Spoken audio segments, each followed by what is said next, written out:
Quisiera, antes de iniciar la disertación de la noche de hoy, agradecer de la manera más sentida al profesor Guevara Gut por haberme cursado la invitación para estar hoy aquí con ustedes, para hablar un tema particularmente importante para nosotros, los abogados y los historiadores, que es precisamente la figura del liberalismo.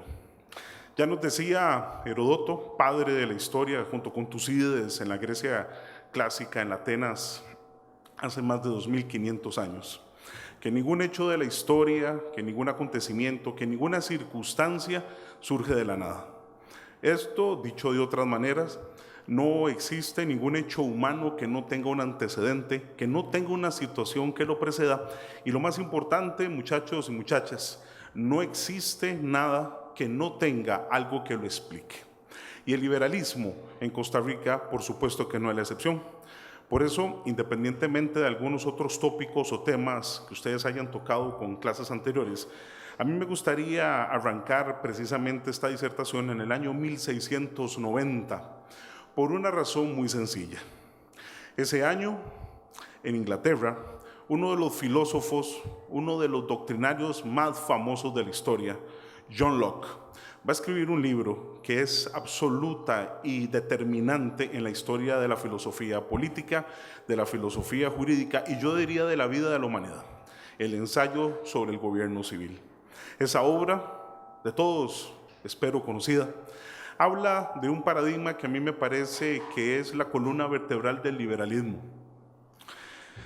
Los seres humanos tienen necesariamente que romper con dos tipos de cadenas que los sojuzgan desde el mismo momento en que nacen. Unas son las cadenas religiosas y otras son las cadenas políticas. Hay que entender por qué Locke establece esta dicotomía.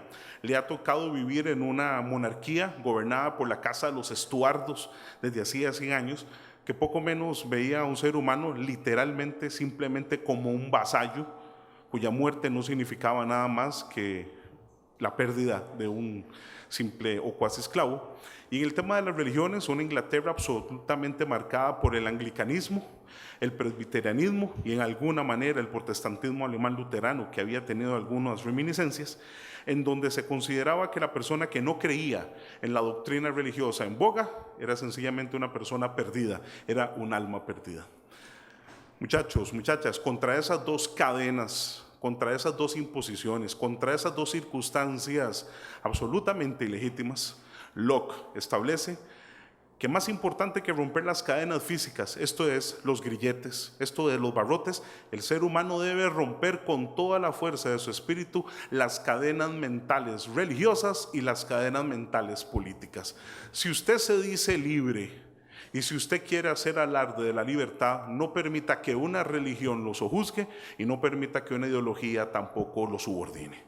Claro que ustedes me entenderán que hoy en día es muy fácil venir a pararse aquí en este podio y hablar en esa manera y en esa temática.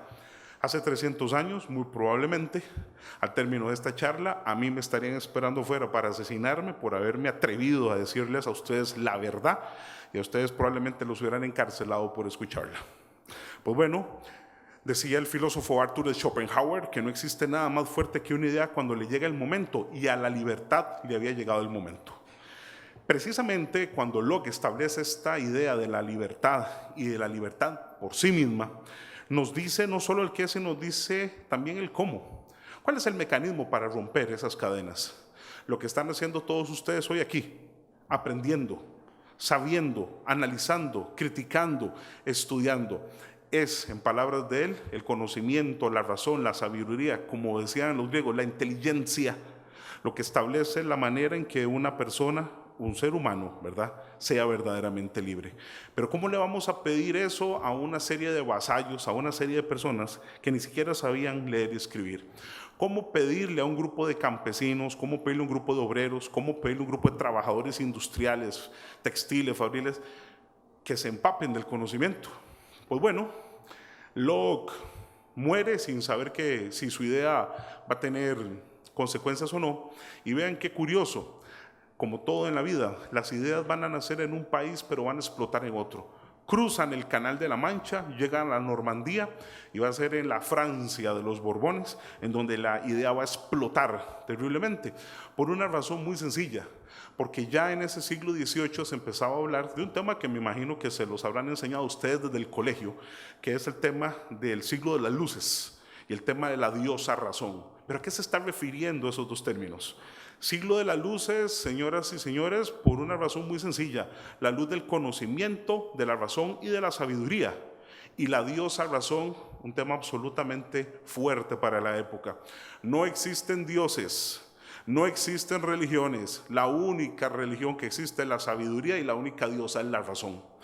Por lo tanto, ustedes estarán entendiendo que eso colisiona directamente con el paradigma religioso y choca inmediatamente también con el paradigma político. Uno de los vertientes, diría yo, por donde esa liberalidad del pensamiento político se decanta, es en el tema económico. Por supuesto que hoy no le vamos a entrar a esa circunstancia, pero todos ustedes deben saber que la segunda consecuencia de ese pensamiento fue creada por dos, diríamos yo, interesados en las ciencias de los números escoceses, profesores de la Universidad de Edimburgo, uno llamado Adam Smith y el otro llamado David Ricardo, que establecen los principios para una palabra que no había existido hasta ese momento, el capitalismo. Si usted quiere hacer dinero de manera moral y usted quiere generar intereses sobre esas circunstancias, entonces se crea esa palabra como génesis de la nueva liberalidad económica. Por lo tanto, no sé si estarán comprendiéndome, pero entonces en menos de 50 años ya no solo se habla de la libertad religiosa y de la libertad política, sino que agrega la libertad económica. Usted, ser humano, si se considera verdaderamente libre, tendrá las tres libertades. No puede decirse libre si usted no tiene ninguna de las tres. Pero volvemos a lo mismo. La idea suena muy bonita. Parece que la idea tiene un gran concepto, pero ¿cómo lo llevamos del dicho al hecho? Francia. Le tocará a 5 personajes, digo yo siempre los ideólogos liberales franceses más famosos de la historia: Diderot, D'Alembert, Montesquieu, Voltaire y el suizo francés Rousseau. Con esas 5 personalidades del liberalismo francés estalla el movimiento que todos ustedes han conocido en la historia como la Revolución Francesa. No se llamen error. ¿Cuál era el ideario de los revolucionarios franceses como Condorcet, Danton, Marat, Desmoulins, Murat y por supuesto Maximilien de Robespierre? La libertad por la libertad misma. En otras palabras, nosotros no podemos seguir siendo vasallos de los reyes Borbones y de su esposa María Antonieta, en este caso el rey Luis XVI, ni podemos seguir siendo vasallos religiosos de ningún credo que pretenda imponernos la religión a la brava. Por supuesto, a tenor del curso que ustedes están llevando, donde los revolucionarios franceses, cosa curiosa, ¿cuál es la primera, muchachos y muchachos, de las garantías que hace o que emiten los franceses en esa archifamosa Declaración de los Derechos del Hombre y del Ciudadano de 1789? Coincidentemente, la libertad.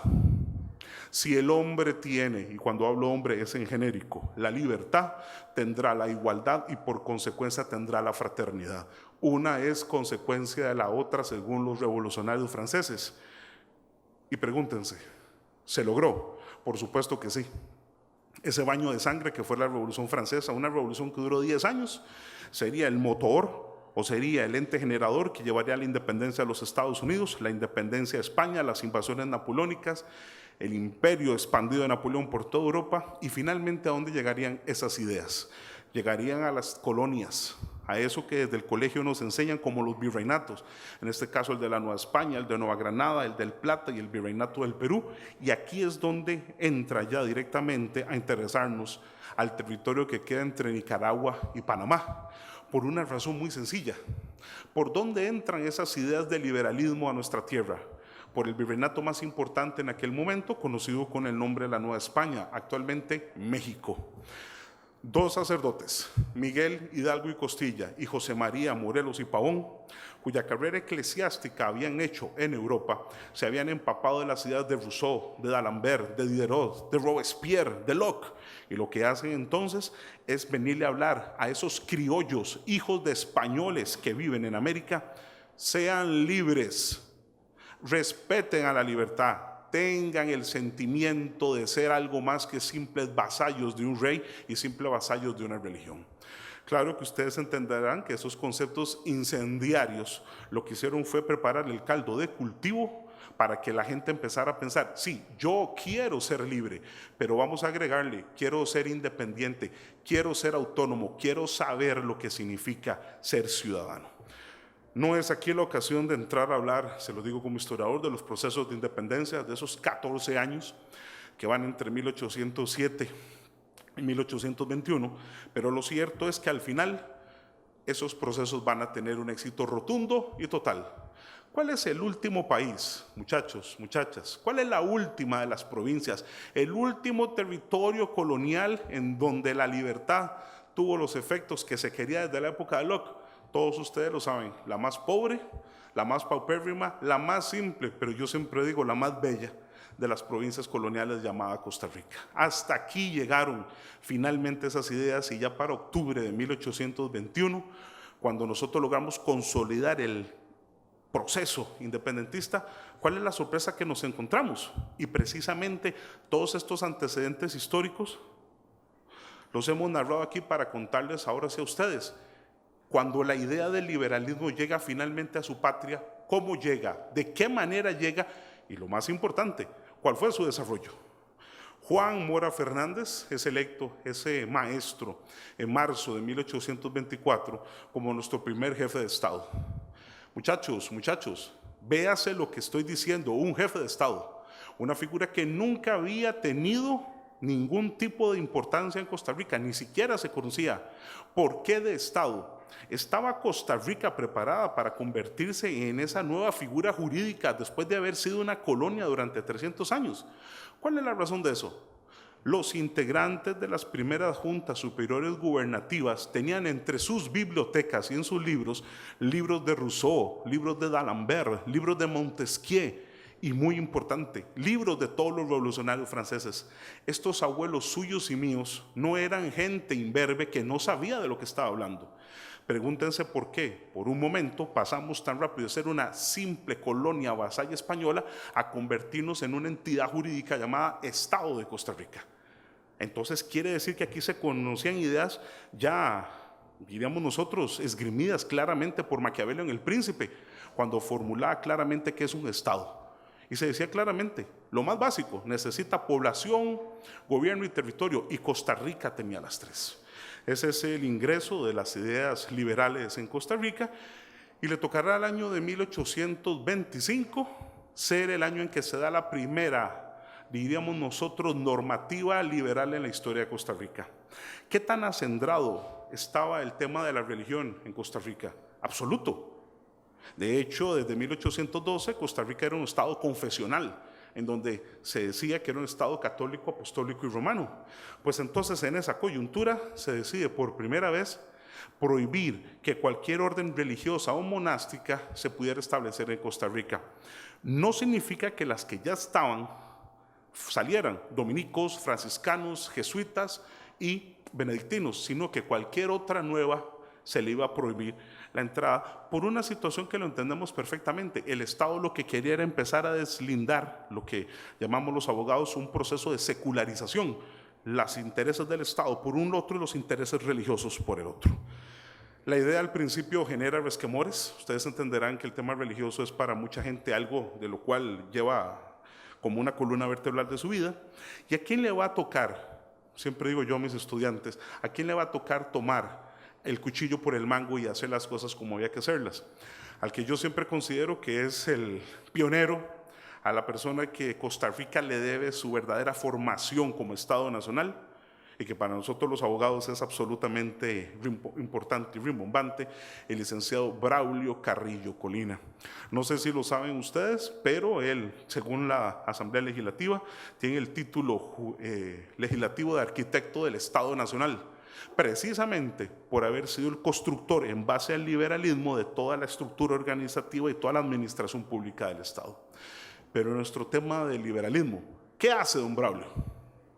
Tienen ustedes a la primera persona que determina que ninguna religión podrá cobrar bajo ninguna circunstancia ningún tipo de rubro o ningún tipo de estipendio o de dinero por temas que tengan que ver con la doctrina o la fe. Con lo que ustedes entienden, don Braulio es el que elimina la obligación de pagar el diezmo en las religiones. Si se quiere pagar será de manera voluntaria, pero no de manera obligatoria. El otro gran aspecto, hablando de ese liberalismo costarricense, no sé si ustedes sabían cuántos días feriados había hacia 1835, habían casi 50. Imagínense la felicidad de todo el mundo en aquella época. Pero resulta ser que entonces don Braulio dice, no podemos seguir en esa vagancia, no podemos seguir en esa manera absolutamente irresponsable de actuar. Y de 50 quitó 43 y dejó en 7. Esa circunstancia de bajarlo así es porque lo dijo. No es posible que haya costarricenses que pasan de feriado en feriado en feriado en feriado y que se pasan de pueblo en pueblo precisamente solamente para estar metido en una idea de no trabajar. Así solo se dejará la Semana Santa, se dejará el día del Corpus Christi, el día de la Ascensión, el día de San Pedro y San Pablo, la Navidad y el día de nacimiento de la Virgen María. Y la otra gran reforma, señoras y señores, que considero yo como historiador, que es tal vez la más importante, creyendo que los protestantes y los católicos deben tener los mismos derechos que cualquier ciudadano, don Braulio emite el primer decreto que permitirá que en cualquier cementerio católico se pueda enterrar una persona que no tenga la religión católica. Aunque les parezca a ustedes increíble, antes de 1840 una persona que no tuviera la religión católica tenía que ser enterrado en la calle, en un patio o en un potrero, porque estaba prohibido que se le enterrase. Así como un ciudadano de origen protestante llamado Edward Colville, que murió y que pasó 2 semanas sin enterrarse. Imagínense ustedes el olor a la pudredumbre de este sujeto colocado frente a la municipalidad de Cartago. Don Braulio permite que cualquier persona, no importa su credo religioso, pueda ser enterrado en un cementerio.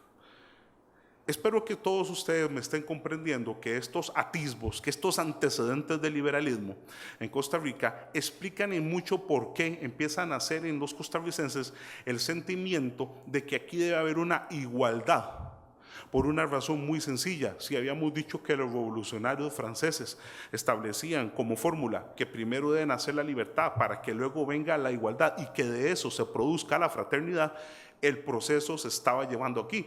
Por supuesto, no a la francesa guillotinando a medio París, sino a la tica haciéndolo de la manera que ustedes lo están viendo.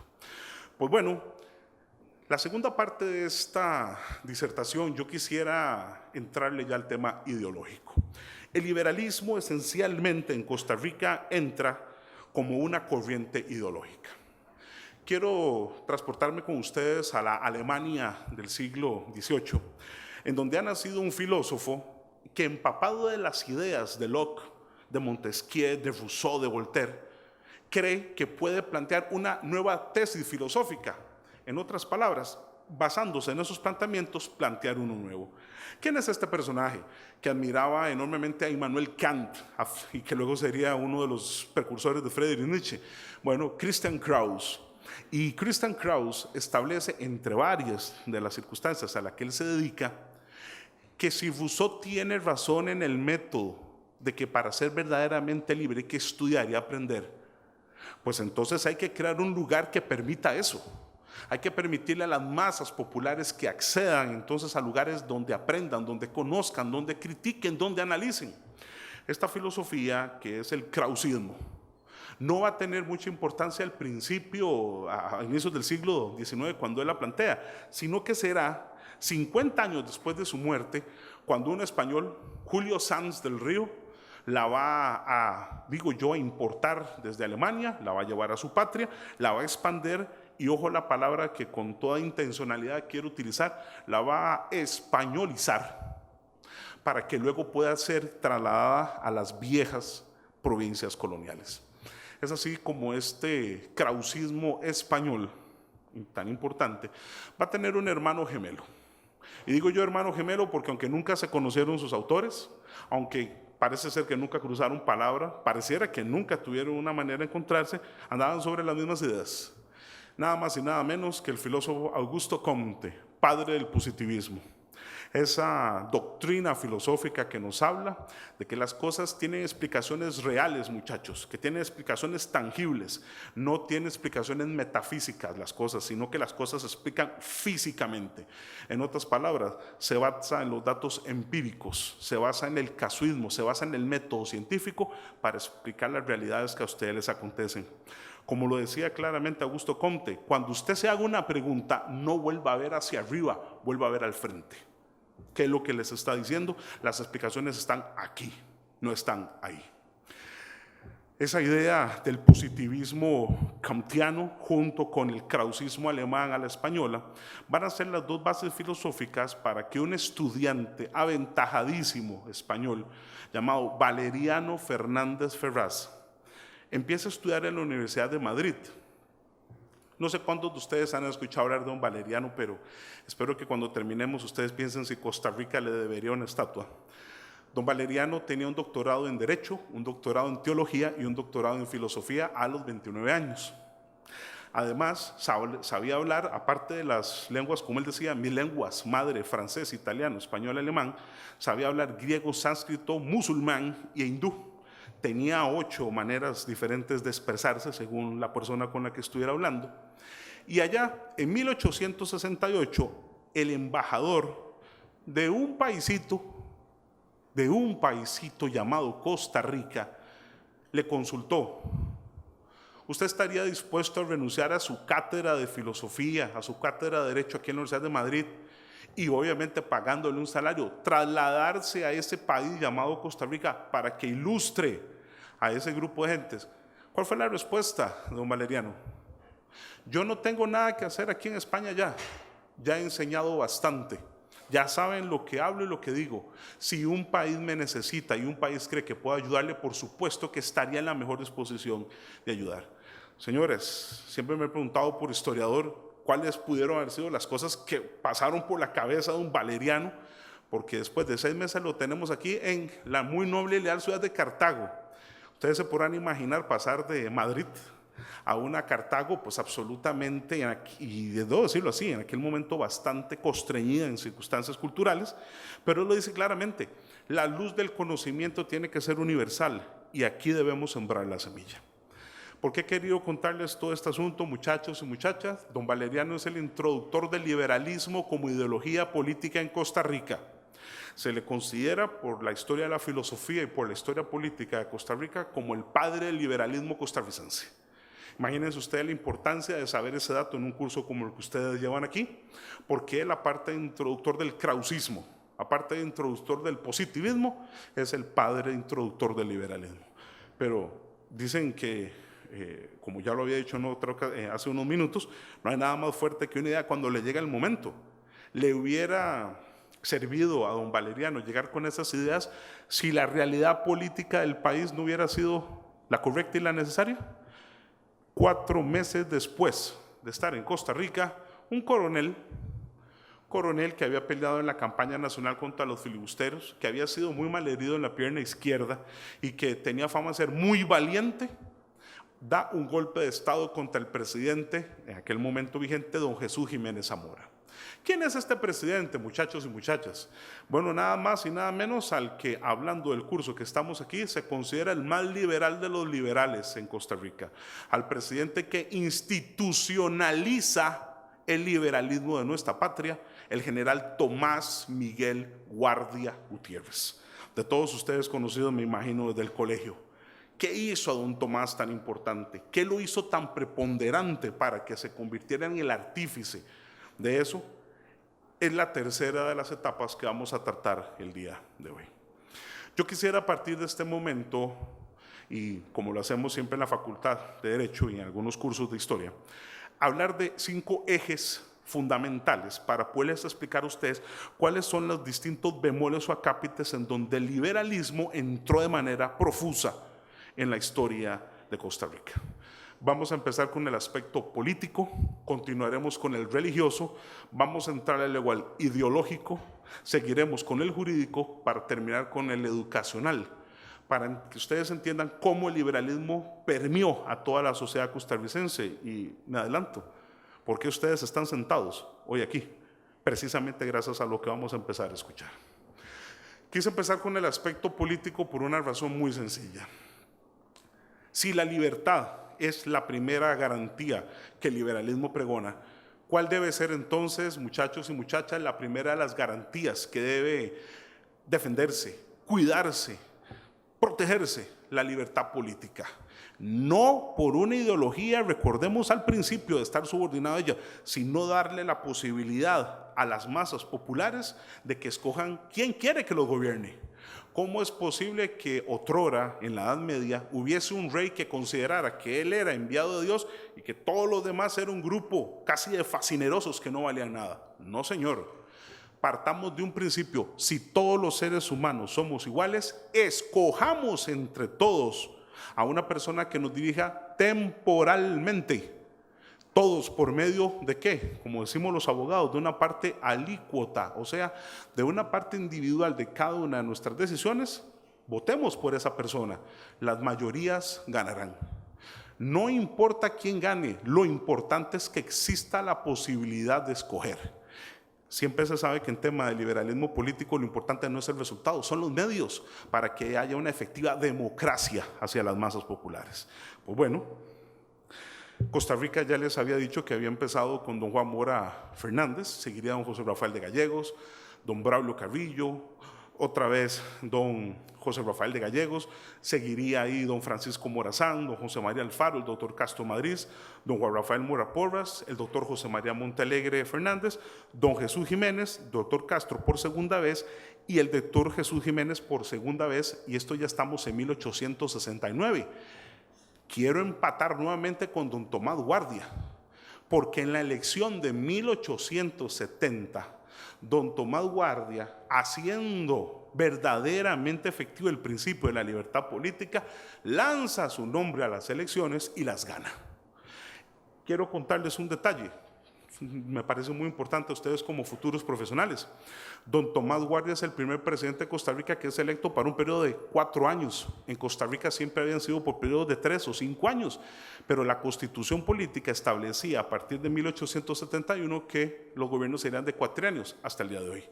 O sea que don Tomás inaugura esos gobiernos cuatrianuales. Y caso interesante, las elecciones que se van a suceder tienen una particularidad. Escuchaba ahora a los muchachos que hicieron su exposición con el voto que llamamos los historiadores el censitario de 2 grados. Efectivamente, la masa popular escogía a unos delegados y estos delegados a su vez escogían al candidato. Lo que pasa, y lamentablemente, es que ciertamente siempre se respetaba la primera de las partes, pero a la hora de que los delegados escogían al candidato era donde lamentablemente Costa Rica tenía un día sí y otro también fraude electoral. Así veremos que para 1876, cuando don Tomás termina su gobierno y lo sucede don Aniceto Esquivel Sáenz, se logra saber que hay un fraude fuertísimo a favor de don Aniceto por una razón muy sencilla, porque era el candidato de don Tomás y lamentablemente pues mueve toda la maquinaria electoral y jurídica para que quede don Aniceto. A la muerte de don Tomás en 1882 quedará don Próspero Fernández Oramuno, que lo vamos a analizar ahora más adelante. En 1885 don Bernardo Soto Alfaro, en 1889 don Carlos Durán, en 1890 don José Joaquín Rodríguez Celedón y a partir de 1892 hasta 1900 don Rafael Iglesias Castro. ¿Qué tienen en común todos estos gobernantes decimonónicos o del siglo XIX? Todos eran liberales. Todos participaban del credo político del liberalismo, en donde se llamaba a las masas populares a votar por un candidato. Lamentablemente, muchachos y muchachas, la mitad de ellos incurrió en un fraude electoral en la segunda ronda, en donde ya le tocaba a los delegados llegar al poder. ¿Cómo podríamos nosotros entonces hablar de la importancia de este primer eje temático del liberalismo en política? Bueno, yo quisiera resumirlo en 2 ideas. La primera, se le otorga por primera vez al costarricense, a sus abuelos y a sus abuelas, la posibilidad de votar, la posibilidad de escoger a quien vaya a dirigir los destinos de la nación. Y cosa, pues diría yo, todavía más importante, ¿cuáles fueron las obras de estos gobernantes? Ahora que escuchaba hablar del siempre admirado Ricardo Jiménez Oramuno, siempre pensando en que don Ricardo, como hijo de don Jesús Jiménez, había sido más bien un liberal absoluto y don Jesús era un conservador absoluto, que eso los distanció un poco al final de sus vidas. Se pone uno a pensar que la Costa Rica de la que ustedes hoy y yo disfrutamos fue de individuos como esos que entendieron, muchachos, que la libertad política no solamente significaba la posibilidad de que ustedes fueran a votar, sino que ustedes fueran también partícipes de los proyectos nación, partícipes de los proyectos Estado-nación. ¿A qué se refiere eso? Quiero tomar solo uno de los ejemplos. ¿Cuál es sin lugar a duda la obra de infraestructura más importante del liberalismo? La que los historiadores consideramos que es como la cereza en el pastel de los liberales, el ferrocarril al Atlántico. Costa Rica dejó de ser una finquita en el mundo para convertirse en un puerto de entrada ¿de qué? De todos los productos que nos venían de Europa. Ustedes han visto con estas lluvias que hay en nuestros días que a cada rato la carretera de Limón tiene problemas con derrumbes. Imagínense hace 150 años cómo se hacía entonces para sacar nuestros productos de aquí. Era una verdadera odisea. Don Tomás es el que firma el empréstito para que con un dinero del Royal Bank de Londres se financie la construcción del ferrocarril al Atlántico. Está considerada la obra de infraestructura del liberalismo más famoso de toda la historia. Pues bueno, no es aquí el hecho de empezar a narrarles a ustedes cada una de las peripecias de este gobierno, pero sí quisiera decirles cuál es para mí la obra más importante del liberalismo en Costa Rica. Véase que ya no voy a hablar de infraestructura, voy a hablar de la que está considerada por tirios y troyanos como la acción liberal más famosa de la historia. ¿Cuánto vale la vida para ustedes? Si alguno de ustedes se les preguntara, ¿usted en cuánto vendería su vida? ¿Qué respondería? Espero que nadie responda nada, ¿verdad? Muchachos, en 1877, general Tomás Miguel Guardia Gutiérrez pone a disposición del Congreso el proyecto de ley para derogar la pena de muerte en Costa Rica, convirtiéndose en la segunda nación del mundo, la segunda, después de en Latinoamérica, después de Colombia, en derogar la pena de muerte, por una razón muy sencilla. Si la libertad es un derecho absoluto, la vida es un derecho absoluto.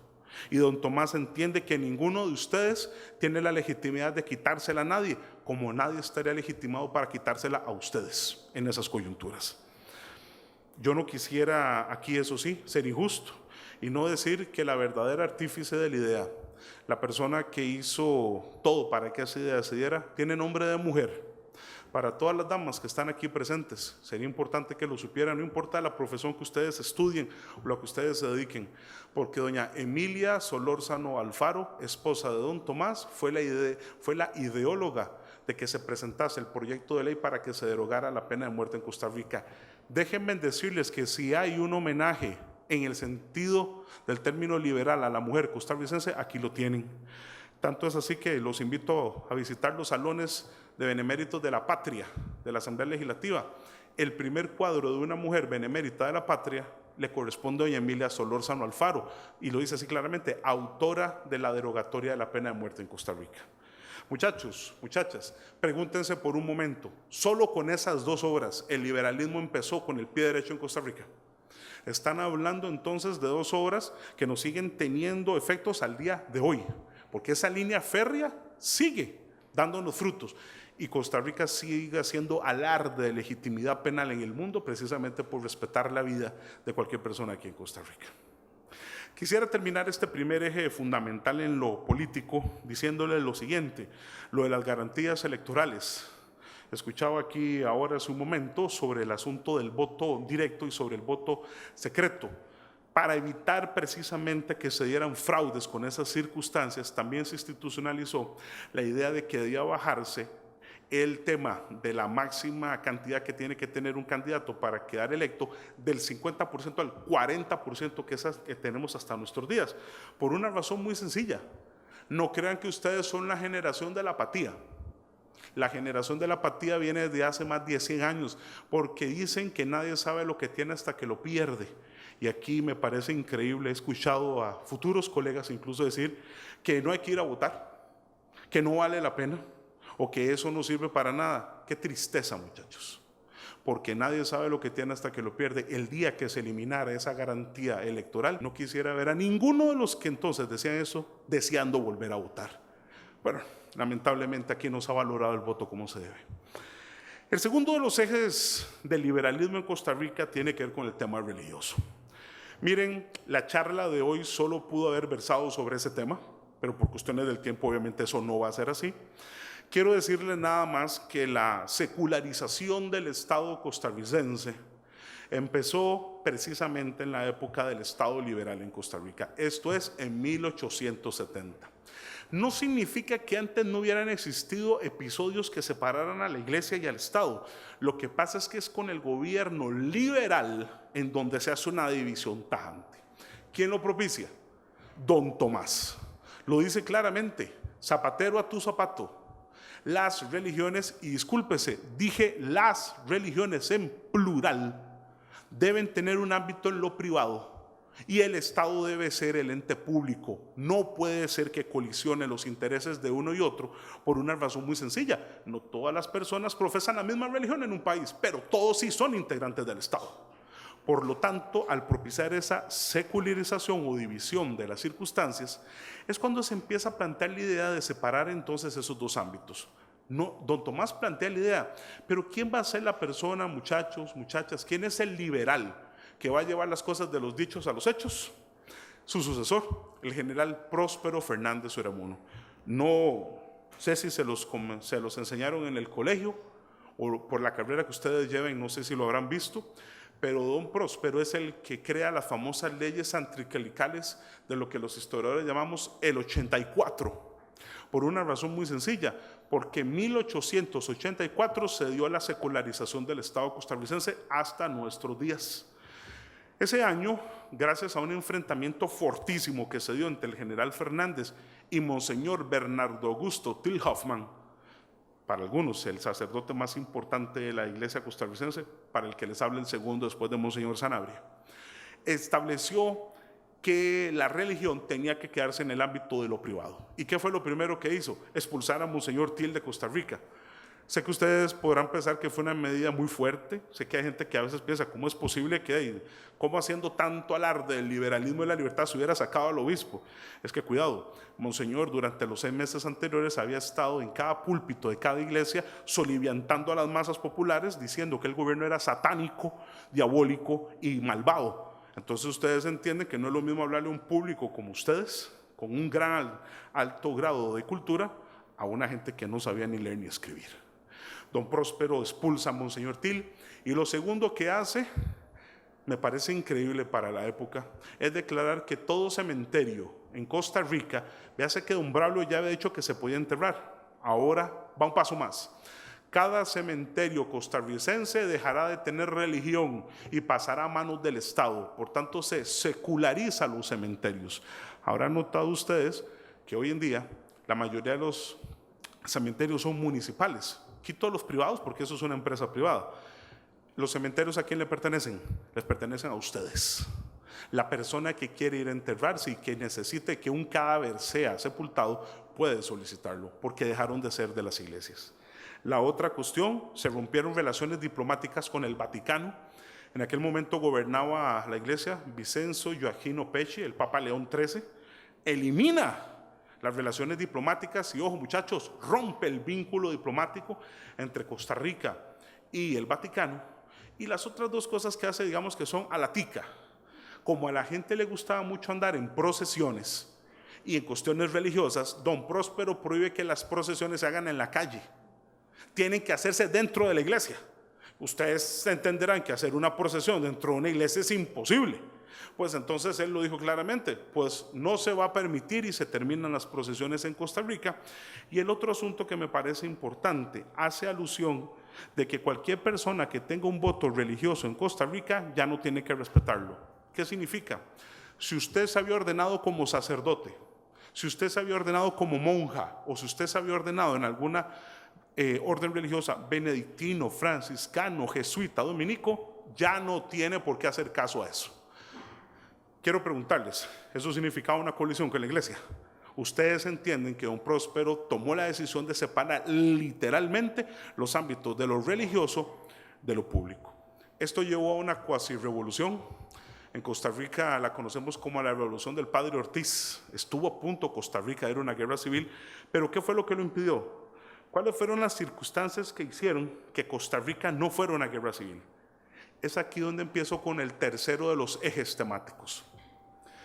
Yo les decía a ustedes que el tercero tiene que ver con el ideológico. Muchachos, muchachas, ¿cuál es la ideología del liberalismo que se dio en Costa Rica con más fuerza, que tuvo más apoyo y cuyos integrantes fueron en su mayoría pertenecientes a ese grupo? La masonería. No sé cuántos de ustedes han oído hablar de esta figura. La masonería es una filosofía que se basa en dos ideas fundamentales. Las cosas que no tienen explicación, las cosas que usted no puede probar racionalmente, no existen. Por lo tanto, ustedes entenderán que ataca directamente a cualquier religión. Y la otra parte, la masonería se basa en la idea de que las cuestiones que le interesan a todos tienen que ser también decididas por todos. Entonces, con esas ideas, la masonería es lo que siempre se ha dicho, la manera en que el liberalismo se materializó en Costa Rica. Porque ahora sí lo voy a decir con todo el dolo intencional. ¿Qué tenían en común don Tomás Guardia, don Braulio Carrillo, don Próspero Fernández, don Bernardo Soto, don José Joaquín Rodríguez, don Ricardo Jiménez, don Cleto González, don Ascensión Esquivel, etcétera, etcétera, etcétera, etcétera? Todos eran integrantes de la masonería. Entonces ahí les explica a todos ustedes por qué el liberalismo tomó tanto auge. Porque aparte de la ideología liberal que cada uno tenía, todos eran integrantes de un grupo filosófico que buscaba los mismos fines. ¿Por qué entonces no se llevó una guerra con la religión? Porque los grados más altos de la masonería, quiero explicarles que la masonería lleva desde un grado de aprendiz a un grado 33, que es el más alto. Los grados superiores dijeron claramente, no llevemos al pueblo a una guerra por cuestiones de religión, porque si nosotros hacemos eso, nos estaríamos portando como lo que hemos criticado tanto, estaríamos manipulando a las masas populares, y eso es lo que no queremos. ¿Cómo se zanjó? ¿Cómo se llegó a un asunto? A Monseñor Thiel se le permitió volver a Costa Rica. Se le dijo, Monseñor, solo con una condición, limítese a su parte pastoral, diocesana, espiritual, eclesiástica, no interfiera en los asuntos públicos. Monseñor aceptó, muchachos, y eso fue lo que permitió que aquí no hubiera una guerra entre el liberalismo masónico y entre el clericalismo conservador de Costa Rica. Es importante que ustedes sepan que ahí jugó también un papel importante, eso me imagino que también lo pudieron haber aprendido del colegio, el grupo de ideólogos de la masonería, que aquí se llamó el Olimpo Liberal en Costa Rica, todos integrantes de primer cuño, obviamente, de las logias masónicas. El cuarto de los ejes es para mí el más importante, no por ser abogado, pero ciertamente la parte jurídica es la que explica por qué ustedes están sentados hoy aquí, como ya lo veremos dentro de unos instantes. En 1870, muchachos, el liberalismo le explica a los habitantes de Costa Rica que su organigrama jurídico está totalmente desfasado, anacrónico, viejo, vetusto, y hay que modernizarlo. ¿Cuál entonces debe ser la base estructural, la base institucional sobre la que se crea esa reforma jurídica liberal? Muy sencillo. Vamos a crear o vamos a emitir una nueva constitución política. Y el 7 de diciembre de 1871 se emite la que el que les habla aquí, y de hecho la mayoría de los historiadores consideramos, es la constitución política más famosa, la de 1871. No me lo van a creer. ¿Quién fue el autor y quién fue el propulsor? Don Tomás Guardia Gutiérrez. Es en esa constitución donde se establece por primera vez algo que les va a parecer importantísimo a todos los que están aquí sentados: las garantías individuales. Por primera vez usted va a tener en ese documento constitucional a qué tiene derecho usted. Y lo más importante, que nadie lo puede respetar, porque en el momento en que eso pase, el organigrama jurídico emitirá una sanción contra la persona que intente coartar la libertad de alguno de ustedes. Con esa base constitucional es que 12 años después, don Próspero Fernández tiene una genialidad. Deben decirles que Costa Rica en eso siempre ha sido una cuestión casi mágica. Don Próspero dice, ¿cuál debe ser, ciudadanos de Costa Rica, la base jurídica que les interese no a los políticos, no a los militares, no, que le interesa al panadero, que le interesa al carpintero, que le interesa al abogado, al médico, al economista, al politólogo, al trabajador, al campesino. Tiene que ser un código civil. ¿Por qué? Porque en el Código Civil se van a regular las relaciones jurídicas que hacen las partes todos los días de su vida. Y entonces convoca a una comisión de juristas, muchachos, en 1882, para que se reúnan y le den a Costa Rica, yo siempre he dicho eso, un regalo jurídico. ¿Quién va a comandar esa comisión? Bueno, aquí ya es más jurídico que otra cosa. Si aquí hay algún estudiante de Derecho, pues podrá entenderlo todavía un poco mejor. Se escoge a un doctor en Derecho Procesal Civil, don Antonio Cruz Polanco, guatemalteco, para que la dirija. Se escoge a 3 presidentes abogados de la República, Bernardo Soto, José Joaquín Rodríguez y Ascensión Esquivel, para que sean los redactores principales, y no me lo van a creer. Se le pide a 2 estudiantes avanzados de Derecho. Uno tenía 21 años, el otro tenía 23 años, de que si les interesaría ser parte de esa comisión, cuando ellos eran unos jovenzuelos estudiantes de Derecho. Ellos, por supuesto, que dicen que sí. Uno se llama Cleto González Víquez y ahora, como lo escuché, el otro se llama Ricardo Jiménez Oramuno, porque fue la Comisión Civil del 88 la primera página política de don Ricardo.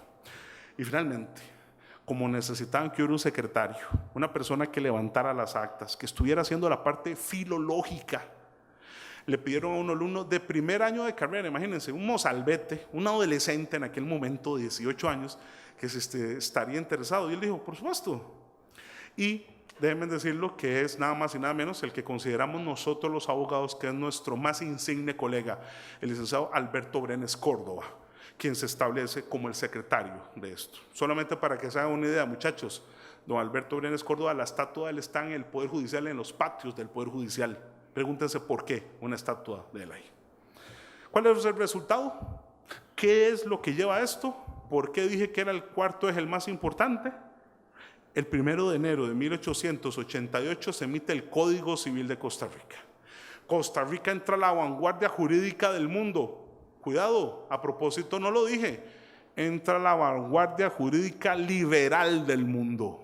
Se le van a romper las cadenas jurídicas a los costarricenses. Llevábamos años de sentirnos aprisionados, de sentirnos aplastados. ¿Cuál es la primera figura que el liberalismo le da de regalo a ustedes y a todos los costarricenses? Se establece en el Código Civil que el matrimonio, la unión de 2 personas, por las razones que sea amor o sea lo que sea, ya no va a tener solamente el carácter de un sacramento, va a tener lo que los abogados decimos una relación bilateral contractual. 2 personas deciden unirse en matrimonio y por lo tanto tienen los mismos derechos y deberes. Dato interesante, ya no más se le dirá matrimonio religioso, se le dirá matrimonio civil, porque no se va a circunscribir a una religión. La persona que quiera casarse, que se case, pero que lo haga por su voluntad. Y entonces, la primera gran garantía jurídica liberal de la historia la tienen ustedes ahí. Pero pareciera que si hay A, tiene que haber B. Si hay izquierda, tiene que haber derecha. Si está arriba, tiene que haber abajo.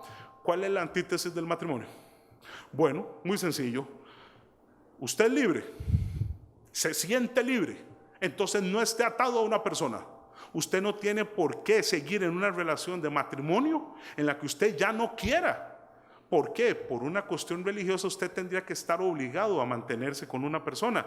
No les tengo que decir que el Código Civil del 88 es el que institucionaliza la figura del divorcio en la legislación costarricense. Rompe el vínculo jurídico y si usted quiere establecer otra relación matrimonial con otra persona, hágalo. Pero muchachos, ¿cómo podrían hacer ustedes un contrato de cualquier naturaleza? Venda un carro, compre una casa, haga una sociedad anónima, abra una cuenta de banco, cuantas veces quiera, porque el matrimonio dejará de ser una imposición religiosa y ahora será una relación contractual entre las partes. La tercera, para todas las damas que están aquí presentes, ¿cuánto valor jurídico tiene una mujer? Sé que la pregunta hasta parece insultante, la pregunta parece injuriosa. ¿Cómo? ¿Cuál valor? Usted no podría decir eso. No, muchachos, no se me equivoquen. En 1888 la mujer no tiene personalidad jurídica, por si no lo sabían. La mujer no podía comprar, no podía vender, no podía alquilar y no podía hacer relaciones jurídicas si no tenía la firma de su esposo, en donde le daba un permiso judicial, una especie de poder para que pudiera actuar. Cáiganse de espaldas. Si una mujer moría y su padre quería heredarla, tenía que tener el permiso del marido para eso. Ese tipo de circunstancias absolutamente anacrónicas, absolutamente vejatorias de la mujer, se acaban en 1888, y hablando de liberalismo, se le otorga por primera vez las libertades jurídicas a la mujer costarricense. Ahora es dueña de su destino, podrá hacer lo que quiera cuando quiera, siempre en un marco de legalidad. Y el último de esos, diría yo, portentos del liberalismo jurídico está entre lo que los abogados llamamos el principio de la libre testamentifactio. Me explico. Si yo moría antes de 1888, y aunque les parezca increíble a los que están aquí presentes, yo tenía que dejarle mis bienes a quien las leyes me decían. Yo no podía decidir a quién dejarle mis bienes, y si no quería dejárselos a nadie tampoco. Los códigos anteriores en materia sucesoria me establecían la obligación de darle mis bienes a gente que probablemente yo odiaba o que ni siquiera quería. ¿Qué viene establece el principio jurídico de la libre testamentifactio? Hijo del liberalismo, sus bienes son producto de su trabajo.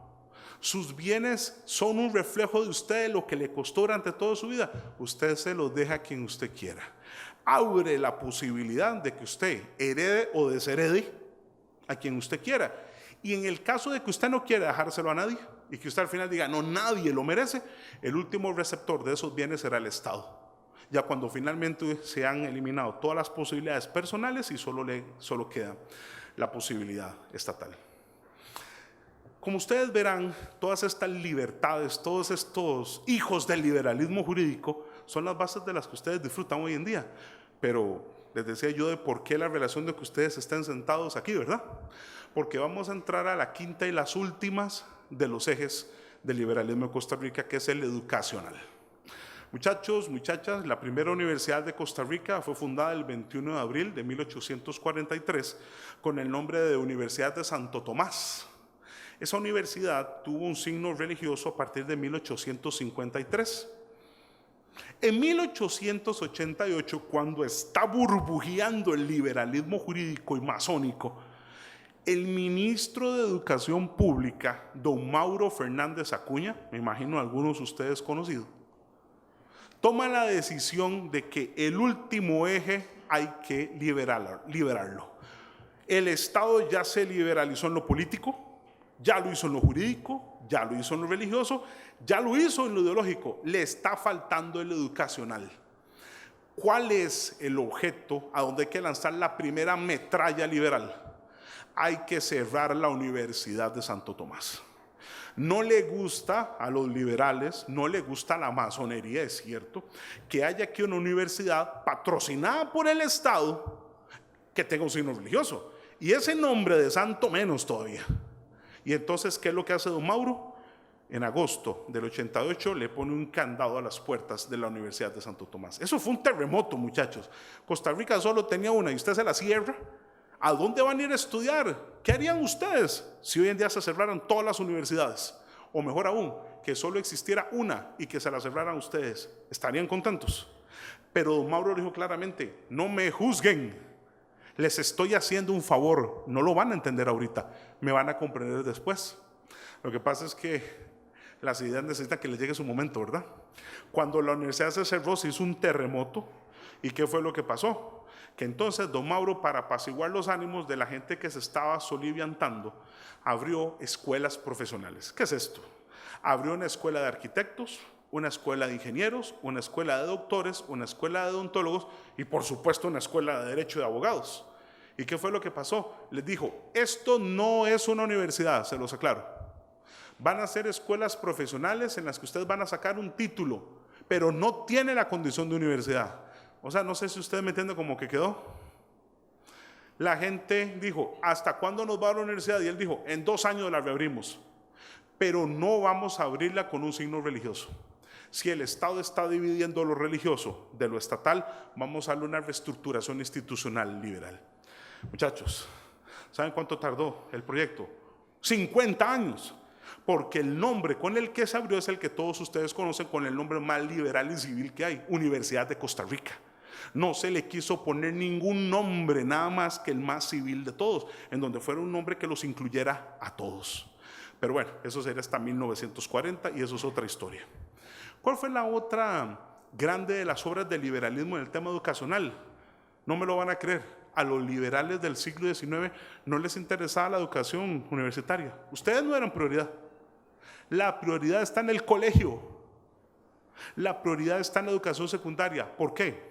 La educación era pública, gratuita y obligatoria desde 1869. Pero la educación colegial, aquí nadie le importaba. Quiere decir que si usted llegaba a sexto grado, muchachos, muchachas, lo que usted haga después es asunto suyo. No les tengo que decir que don Mauro Fernández es el que institucionaliza a la educación colegial en Costa Rica como la base para la universitaria. Por eso les decía que él decía muchas veces, luego me van a agradecer, porque él crea la educación colegial en Costa Rica, la secundaria como ustedes la conocen hoy en día, con 5 años de carrera y un bachillerato al final. ¿Y por qué? Porque él dijo claramente, Costa Rica necesita colegios fundados y colegios patrocinados por el Estado. No tengo que decirles a ustedes cuáles son los 3 colegios producto del liberalismo costarricense: el Liceo de Costa Rica, el Colegio Superior de Señoritas y el Instituto de Alajuela. Esos 3 colegios, sépanlo muchachos y muchachas, son los 3 primeros colegios producto del liberalismo educacional en Costa Rica. Pero les pregunto, ¿era suficiente tener una excelente educación secundaria y algunas escuelas profesionales? No. En 1936, Miguel Ángel Castro Carazo va a fundar en 1936 una primera escuela profesional de contaduría y teneduría de libros. ¿Qué significa eso? Se va a crear una especie de primera escuela para enseñar a ser contador público. Y fue un éxito. La gente quería estudiar algo que no fuera arquitectura, ingeniería, medicina y derecho. Fue tal el éxito de las escuelas fundadas por don Miguel Ángel Castro Carazo que ustedes están sentados hoy aquí por eso.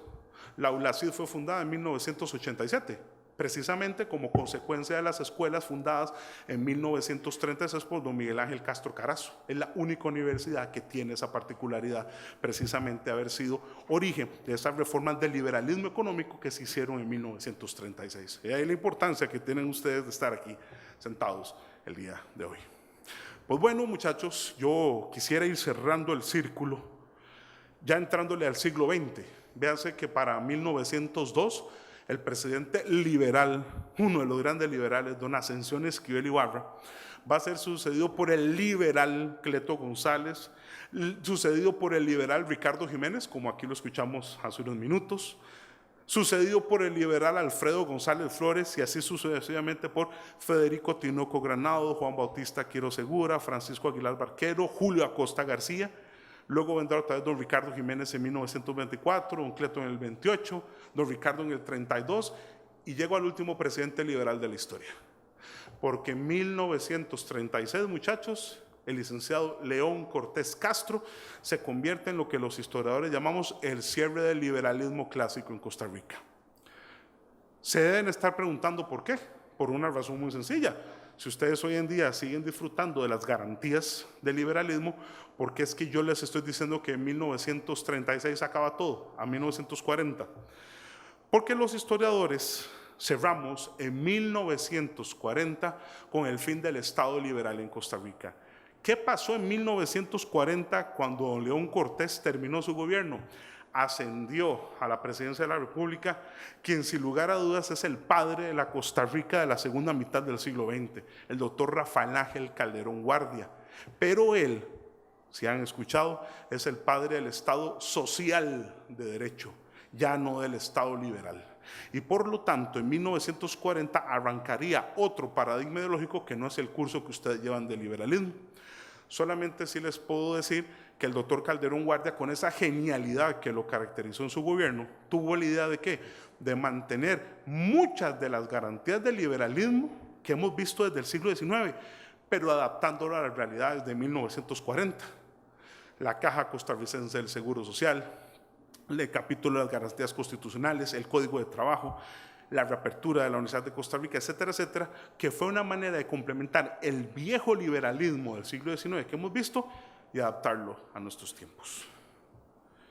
Yo quisiera cerrar la disertación del día de hoy con una idea, muchachos.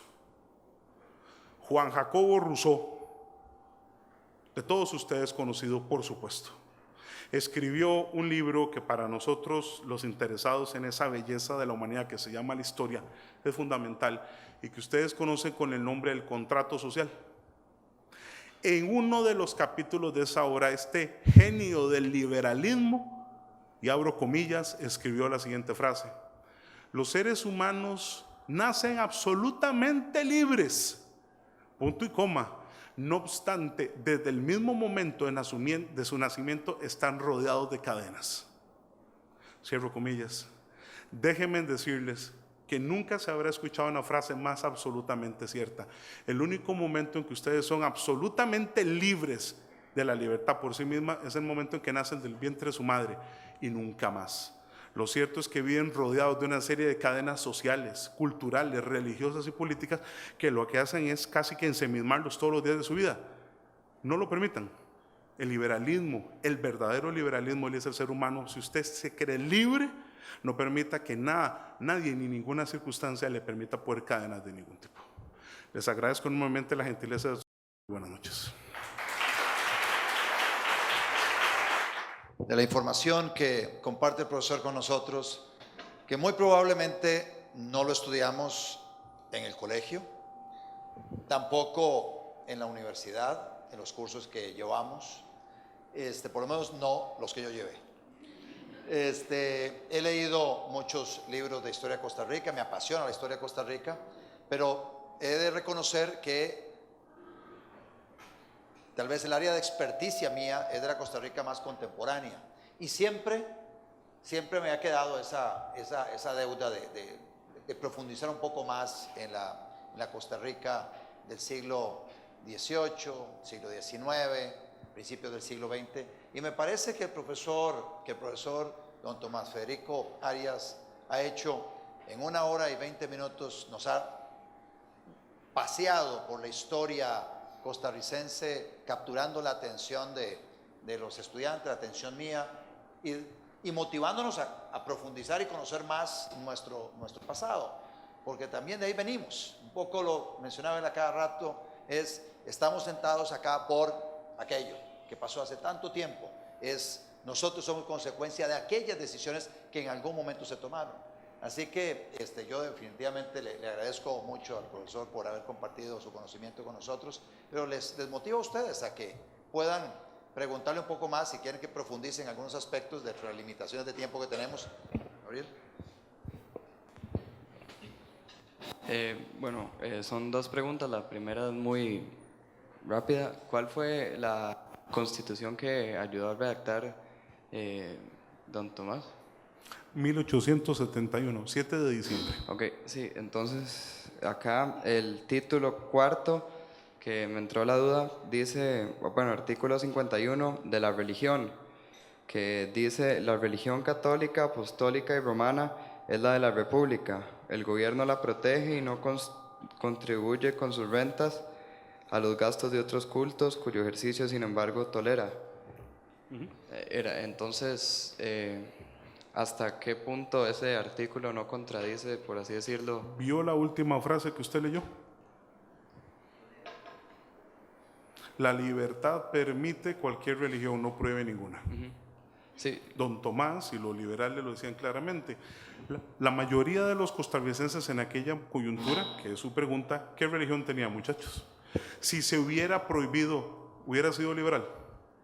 El liberalismo no prohíbe nada, permite, por eso la frase tan importante última suya, y tolera todas las demás.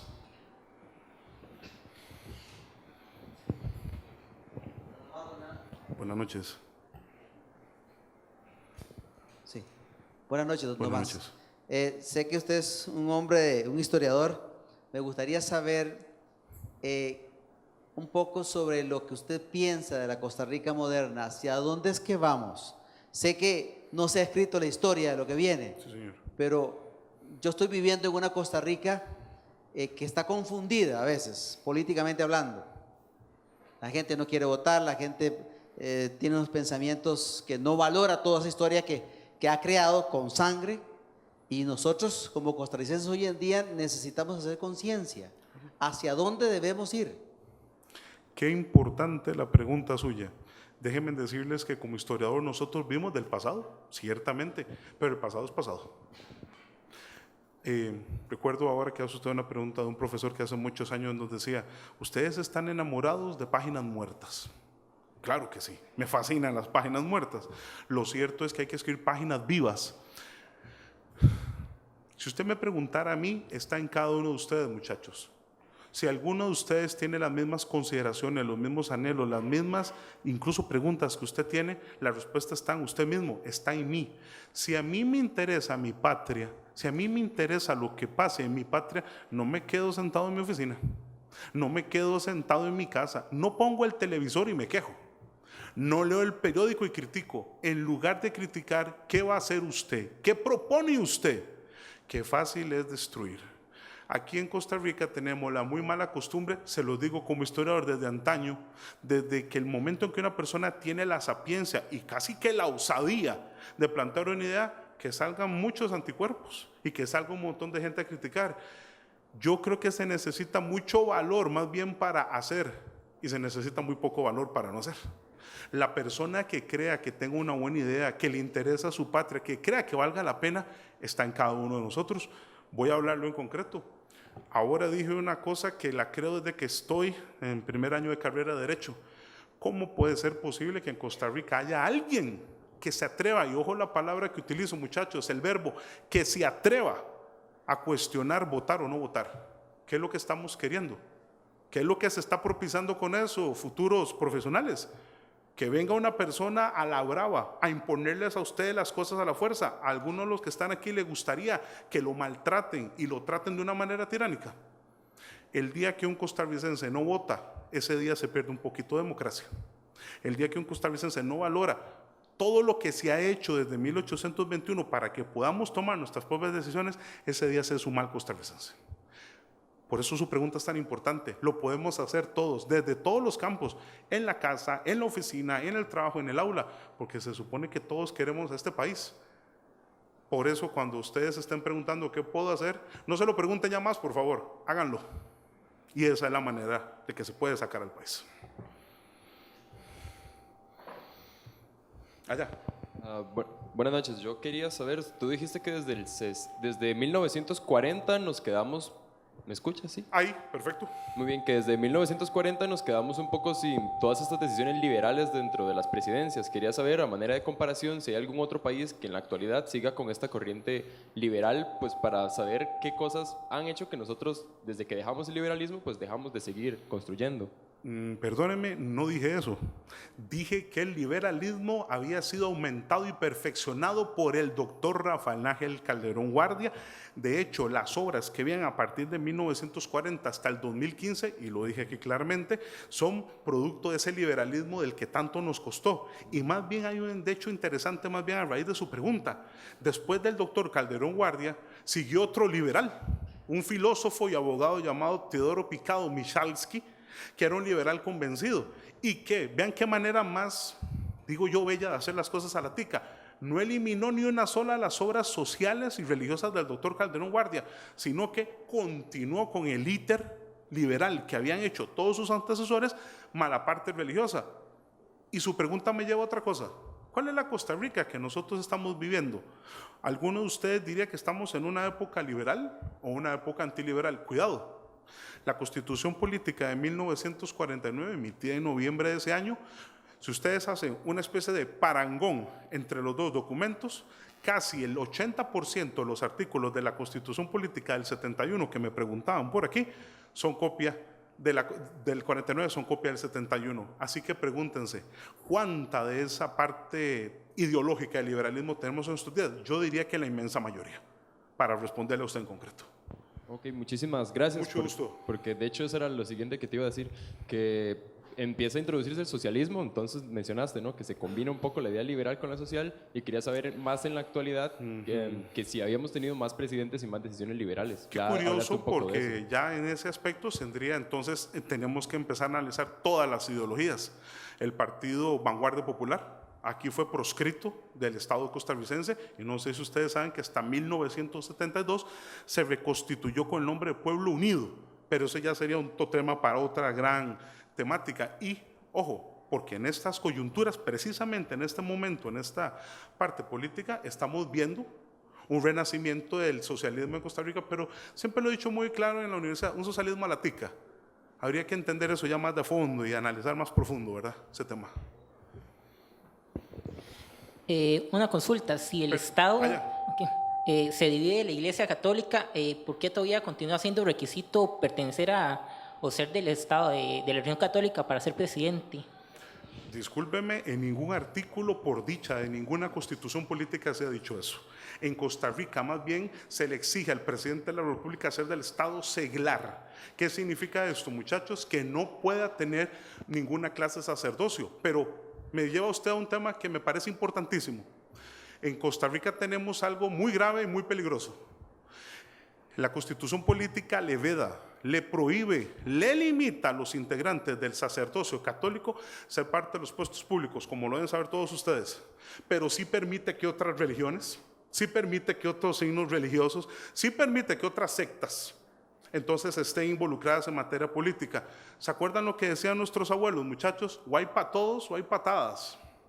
¿Cómo es posible que en algunas circunstancias sí le permitamos a algunos credos religiosos estar en ciertos puestos públicos, pero un sacerdote no?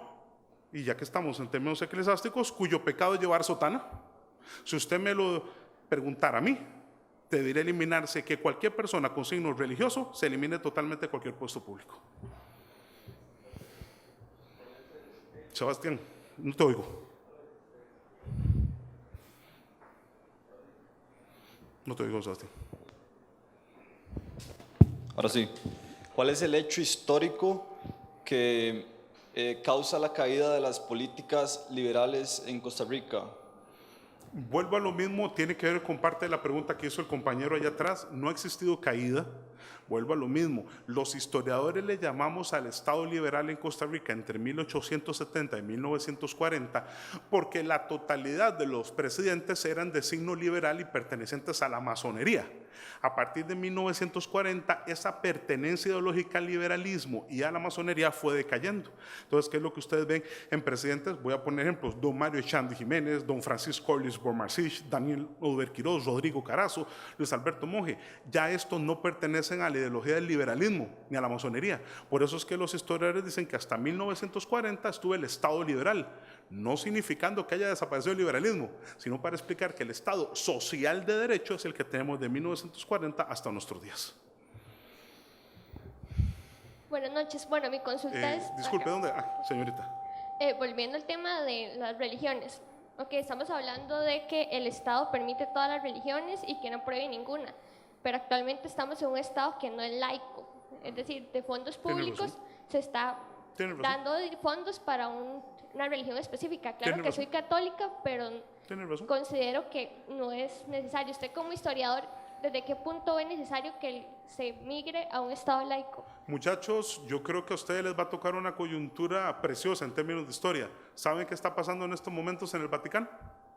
El embajador nombrado por este gobierno y con su antecesor en el gobierno, en la hora de Chinchilla, iniciaron las negociaciones en el año 2009 para establecer el Estado laico en Costa Rica. Les hablo como abogado, ya se llegó a un acuerdo de partes. ¿Qué significa eso? Ya está listo el documento para que Costa Rica elimine la confesionalidad del Estado costarricense, si es que obviamente la Asamblea Legislativa está de acuerdo, que lo diga aquí el profesor Guevara, y que el cardenal secretario de Estado, creo que es Ferrata, junto con el Papa Francisco, estuvieran de acuerdo. ¿Qué ha dicho el Papa Francisco?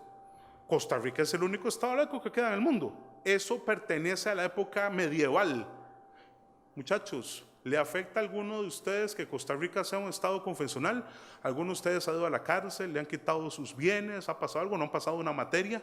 La confesionalidad del Estado no afecta a nadie, Pero lo cierto es que volvemos a lo mismo. Para que nadie sienta que aquí hay un signo religioso en artes públicas, estaremos totalmente de acuerdo. No va a cambiar en nada el status quo. Pero bueno, seríamos ahora sí ya la última nación que lo tenía. Estamos. Bueno, qué gusto.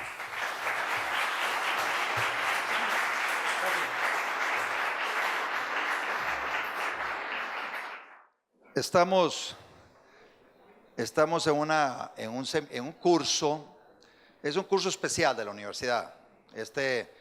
Tengo entendido que es la primera vez que la universidad ensaya este modelo, que es un curso donde muchísimos estudiantes se matriculan con el propósito de conocer un poco más de un tema que les convoca, que es liberalismo y democracia. Algunos de ustedes tienen reconocimiento de créditos por llevar este curso, otros lo hacen en forma voluntaria, ni siquiera son estudiantes de la ULACID y decidieron matricularse en el curso con el propósito de aprender algo de las 15 lecciones de 3 horas cada una que componen el curso.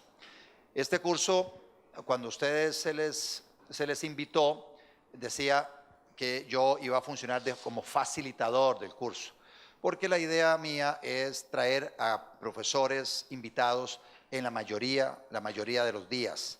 Profesores como el que tuvimos a Telmo Vargas, tuvimos a Román Navarro, tuvimos hoy a Tomás Federico Arias, así vamos a tener también a otros profesores invitados de muy alto nivel. A ver, cuando uno está en la universidad, uno va a la universidad porque quiere adquirir conocimientos que le permitan a uno, luego con esos conocimientos ejercer bien una profesión, una ocupación, lo que fuera, cultura general, abrirse un poco la mente para tomar en consideración diferentes puntos de vista. Menciono esto porque me parece muy importante que ustedes se involucren en el proceso de estas clases. Ustedes se han dado cuenta que me he sentado allá por atrás con el propósito de ver la dinámica también de atrás para adelante. Y veo que hay personas que tal vez no se enganchan lo suficiente. Puede ser que de alguna manera la clase no les sea atractiva. Yo lo que les pido es, dense la oportunidad de poner atención, de involucrarse, de preguntar, cuestionar. Puede ser que no compartan, digamos, el pensamiento ideológico que estamos impartiendo acá, a pesar de que el curso es muy claro, es sobre liberalismo y democracia. Y puede ser que efectivamente ustedes se matricularan acá para conocer un poco más, para poder rebatir aún con mejores herramientas un pensamiento. Pero la idea es que ustedes se metan. O sea, esto, obviamente, yo he sido ya muchos años profesor universitario y siempre promuevo el pensamiento crítico, de que las personas tengan su punto de vista, no tienen que compartir, obviamente, el pensamiento que tengo yo sobre el tema, pero sí hay oportunidades extraordinarias para aprender. Me parece que la clase que hoy compartió con nosotros Tomás Federico Arias, una clase extraordinaria de historia, cultura general. Puede ser que no sirva para enfermería, muy probablemente.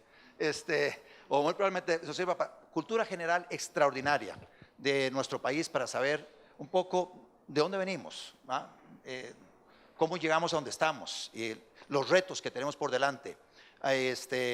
Hace poco Edgar Espinosa escribió un articulito y los invito a buscarlo en CR Hoy, este diario digital. El último artículo que escribió Edgar Espinosa sobre el tico, y 20 características que describen al tico, según él. Leámoslo, los invito a leerlo y a reflexionar sobre eso, porque la verdad es que salimos muy mal parados. Hay muchas cosas, muchas características que ahí se señalan, sobre las cuales no debemos sentirnos orgullosos, y debemos de ver de qué manera las cambiamos, de qué manera somos cada día mejores. Y el ser mejores es esforzarnos, aprender, relacionarnos de una mejor manera, tener metas, buscar caminar hacia ellas, no serruchar el piso a aquel que tiene éxito, dejar a un lado la burla, la chota, etc. Menciono todo eso porque aquí vamos a tener unas charlas que normalmente no se reciben en una charla en una clase ordinaria con 20 estudiantes. Nuevamente, hay profesores que vienen con una preparación extraordinaria, con unos conocimientos muy profundos. Y yo la invitación que les hago es a que sáquenle provecho. Y sacarle provecho es, dense el chance ustedes de poner la atención y tratar de interiorizar lo que estas personas tienen que compartir con ustedes. Les aseguro que al final del curso ustedes saldrán de acá y dicen, bueno, la verdad es que me quedó algo, la verdad es que salí enriquecido como persona. O sea, salí con conocimientos que no tenía, que salí con inquietudes que me invitan a buscar conocimiento yo por mi lado. Por lo menos algunas ideas que los motiven a ustedes inclusive a buscar una vocación en lo que quieran hacer como futuros profesionales. Me acuerdo que una de las grandes satisfacciones que tengo yo como profesor, los 8 años que fui profesor en la Universidad de Costa Rica, yo daba en 4º año de Derecho, era que muchos estudiantes míos, yo daba una cosa que se llamaba taller de negociación. Era una metodología muy dinámica, no eran clases magistrales, era un taller de negociación y resolución de conflictos. Bueno, muchos estudiantes de estos, básicamente el curso lo que los hacía era interesarse en una materia.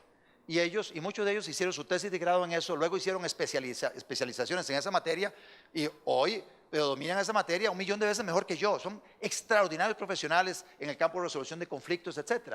Y tal vez fue por una chispita en ese curso, algo que los motivó a que por su lado estudiaran. Aquí no es que ustedes van a ir a la casa y van a repetir lo que el profesor les dijo. Muy probablemente ninguno de ustedes, nadie de nosotros tenga esa capacidad de poder retener toda la información que recibimos, pero sí nos dejó. A mí me dejó en lo particular, yo voy a empezar a estudiar de masonería. De esa exposición me quedó ese tema, o sea, ¿qué diablos era eso? Y la importancia de la masonería en ese periodo de 70 años. Y ahora le dije al profesor que quería profundizar sobre ese tema. Bueno, ojalá que ustedes, algo de lo que ahí se mencionó, les motive a conocer un poco de diferentes temas, la historia de Costa Rica, ese tipo de características. Lo que hablamos aquí sobre el TLC, darse cuenta de que muchas veces en las discusiones que se dan de política pública, las pasiones dominan el pensamiento. Ustedes se dieron cuenta que el jueves, a mí me ahorcaron. El jueves me ahorcaron. Pero ven qué interesante, o sea, lo toma uno en este país democrático un poco así como en broma, pero en el fondo dice uno, bueno, qué jodido, o sea, cómo la intolerancia con la persona que piensa diferente a donde la llevamos, que inclusive hacemos una representación teatral para ahorcar, para matar a quien piensa diferente y luego con una lona a la par que dice, una manta a la par que dice, esta no es la única cabeza que queremos. O sea, la gente que está detrás de eso quería otras cabezas, quiere otras cabezas porque tienen una opinión diferente a la de un grupo que tiene una idea sobre cómo deben hacerse las cosas. Entonces, en lugar del debate donde se confrontan las ideas, básicamente si usted tiene esta idea, yo tengo otra idea, no las compartimos, trate de convencerme, nos tratamos de convencer, si no nos convencemos, punto. O sea, cada quien va por su lado. En lugar de eso, la descalificación, la chota, el prejuicio e inclusive llegar a la intolerancia de decir, bueno, a este carajo hay que ahorcarlo. Bueno, eso está caracterizando muchas de las discusiones en nuestro país y eso es algo que uno tal vez lo debe llevar a la reflexión en torno a no ser tan prejuicioso uno mismo, siempre ponerse en los zapatos de la otra persona. Es importante ese proceso, ponerse en los zapatos de la otra persona para ver a la pucha, ¿de dónde viene? O sea, ¿cómo está? ¿Por qué tiene esa idea? O sea, ¿qué vivió? ¿Cuáles son sus experiencias de vida para tener la visión que tiene? Y entonces desde ese punto de vista tratar de respetar un poco más a la persona inclusive que piensa diferente a uno. Y luego tratar uno de compartir información para tratar de educarse. No sé cuántos de ustedes han visto esa imagen de Stephen Covey que saca con los 7 hábitos de alta, ¿cómo es? 7 hábitos de, ¿qué era? Bueno, esa cosa, ustedes el libro, ustedes ven que hay una imagen de una mujer. No sé si lo han visto ustedes, si no, les invito a buscar esa imagen. Es una imagen de una mujer y se reparten una fotocopia a la mitad a la clase con la imagen de una señora de 70 años, 70, 80 años y la otra con una muchacha de 20 años.